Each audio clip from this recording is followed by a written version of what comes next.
Assalamualaikum warahmatullahi wabarakatuh. Nama saya Tubagus Adrian Korowata dari Fakultas Ilmu Komputer, Program Studi Sistem Informasi. Saya di sini akan menjelaskan tentang sistem informasi sumber daya manusia. Kata pengantar, puji syukur kehadiran Tuhan Yang Maha Esa atas segala rahmat dan karunia-Nya, sehingga penulisan dapat penulisan makalah ini yang berjudul Sistem Informasi Sumber Daya Manusia. Makalah ini menjadi salah satu tugas dari mata kuliah konsep sistem informasi dengan baik dan lancar. Kami menyadari sepenuhnya bahwa dalam penulisan makalah ini masih jauh dari kata sempurna. Oleh karena itu kami mengharapkan kritik dan saran yang membangun demi kesempurnaan di masa yang akan datang. Semoga makalah ini bermanfaat bagi penulis dan yang membacanya pada umumnya sebagai referensi tambahan di bidang sistem informasi. Yang pertama, pendahulu, pentingnya SISDM, latar belakang, sistem sumber daya manusia SDM membantu bisnis mengembangkan kebutuhan pegawai, mengidentifikasi potensi karyawan, menyimpan arsip, melacak pelatihan, keterampilan, dan prestasi kerja, serta membantu manajer mengembangkan rencana kompensasi dan mengembangkan karir. Rumusan masalah. Apa itu sistem informasi sumber daya manusia atau SISDM?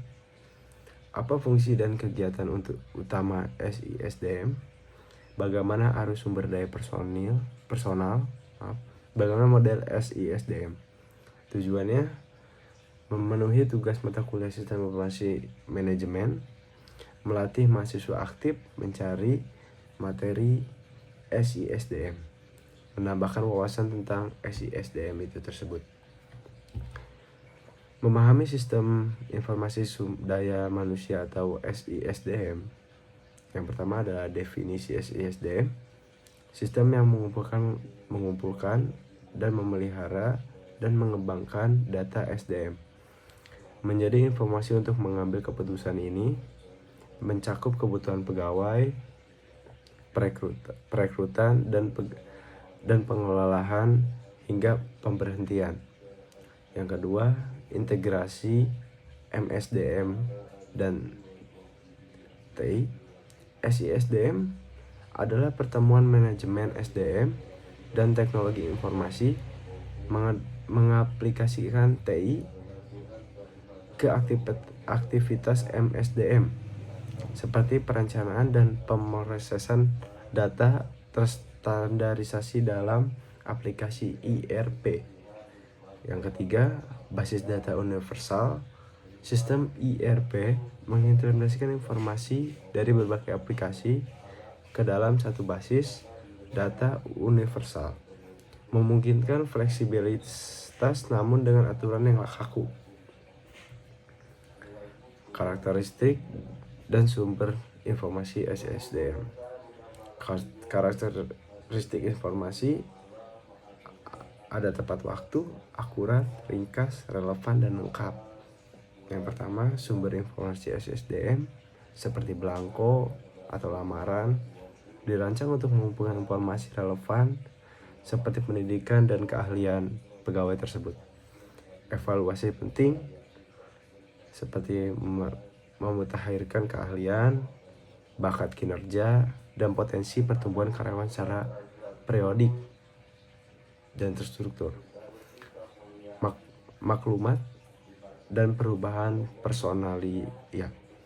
Belangko sederhana untuk melaporkan perubahan personalia ke bagian SDM.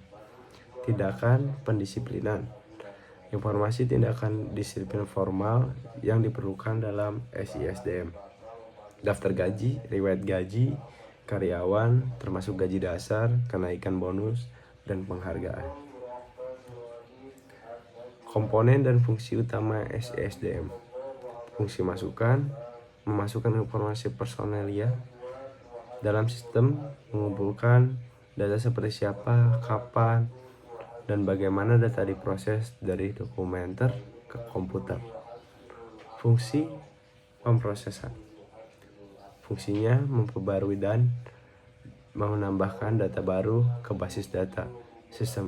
Sistem terkomputerisasi melakukan ini secara akurat dan cepat, menggantikan pengarsipan manual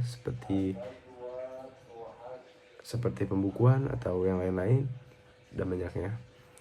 Fungsi keluaran ada memproses, menghitung, dan memformasi informasi agar mudah dimengerti. Pengguna sistem terkomputerisasi menggunakan program canggih untuk menyusun laporan. Fungsinya sumber daya manusia untuk perencanaan, penarikan, dan seleksi SDM. Compensation, mengembangkan struktur gaji dan menyeimbangkan pembayaran serta tunjangan. Performa evaluation, mengevaluasi bahwa dan mengembangkan penilaian kinerja efektif.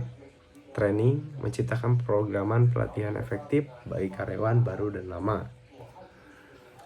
Peran dan penggunaan SISDM. Perannya ada yang pertama, advisor role, konsultan internal yang mengumpulkan informasi, menentukan masalah dan memberikan solusi SDM.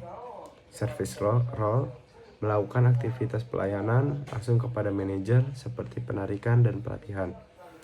Merancang dan yang ketiga, merancang dan menerapkan SISDM, memasukkan data yang dibutuhkan untuk kegunaan apa, dalam format apa, siapa yang membutuhkan dan kapan. Contoh control role, mengendalikan fungsi manajemen SDM melalui kebijakan mewakili top manajemen. Kegunaan SISDM ada perencanaan dan analisis SDM, kesetaraan pekerja, kepegawaian, dan masih banyak lainnya. Kegiatan utama sumber daya manusia. Yang pertama ada perekrutan dan penerimaan, proses mencari, menemukan, mengajak, dan menetapkan calon tenaga kerja sesuai kualifikasi. Strategi merekrut cerdas, merekrut pelan, menentukan syarat pekerjaan, menilai kandidat, mempertimbangkan budaya perusahaan, dan melakukan wawancara bertahap. Pendidikan dan pelatihan, menjaga kualitas SDM, melakukan aktivitas pelatihan, pendidikan, dan pengembangan untuk meningkatkan kemampuan dan keterampilan kinerja. Manajemen data, pengolahan data pegawai menjadi informasi yang bermanfaat untuk memenuhi kebutuhan informasi. Penghentian, administrasi, dan tunjangan, mengolah tindakan pemutusan hubungan kerja karena habis kontrak, pensiun, meninggal, dan kesalahan yang masih banyak lagi. Dan ini model komponen SISDM yang saya sudah bikinkan dan contoh gambarnya. Model SSDM-nya menggambarkan masukan, transportasi, dan keluaran sistem menggunakan format umum subsistem input, database, dan output. Perusahaan merekrut calon pegawai yang kemudian diterima dan diberikan diklat kegiatan dan dikelola oleh manajemen data.